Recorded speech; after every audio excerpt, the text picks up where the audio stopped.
The annals of popular music are filled with luminous figures whose voices have defined generations, yet few have possessed the particular, almost otherworldly quality of flawlessness that defines Agnetha Fältskog. To speak of Agnetha is to speak of a voice that is not merely heard but felt, a pristine and crystalline instrument that could convey the deepest wells of melancholy and the most delicate shades of joy with equal, breathtaking purity. Her journey from a young Swedish girl writing ballads to becoming one quarter of the most successful pop group in history and later, a revered and enigmatic solo artist, is a narrative that transcends mere celebrity.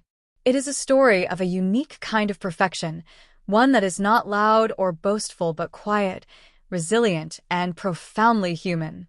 Agnetha Fältskog's flawlessness lies not in an untouchable, distant divinity, but in the very relatable vulnerability she channeled through her impeccable talent, creating an enduring legacy built on a foundation of melodic genius, emotional honesty, and a graceful strength that weathered the storms of unimaginable fame. Long before the world knew the name ABBA, Agnetha was already a star in her native Sweden, a prodigy with a preternatural gift for melody and a voice that stopped people in their tracks.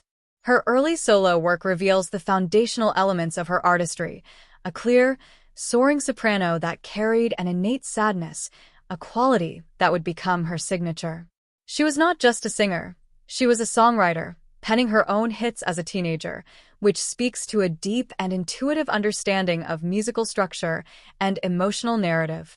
This early period was crucial, for it established her as a complete artist in her own right, not merely a vessel for the songs of others. When she eventually joined forces with Benny Andersson, Björn Ulvaeus, and Annie Frid-Lyngstad, her voice became one of the two essential colors in the ABBA palette. While Annie Frid's warmer, jazz-infused alto provided depth and sophistication, Agnetha's lead vocals were often the emotional core of their biggest hits. It was her voice that delivered the heart-wrenching narrative of a crumbling marriage in The Winner Takes It All, a performance so raw and convincing that it is often considered one of the greatest vocal performances in pop history. She sang not as a character, but from a place of personal understanding, her voice cracking with a controlled vulnerability on the line. The gods may throw a dice, their minds as cold as ice, making the pain feel both epic and intimately personal. This ability to fuse technical perfection with deep, soul-bearing emotion is the first and most definitive layer of her flawlessness. Her stage presence within ABBA further cemented this unique appeal. With her flowing blonde hair and serene, often wistful smile, she became an icon of 1970s pop culture. Yet, behind the glittering costumes and meticulously choreographed performances, there was a palpable sense of introspection, even shyness.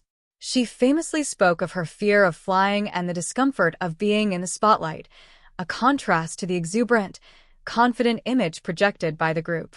This vulnerability was not a weakness but rather the key to her connection with the audience.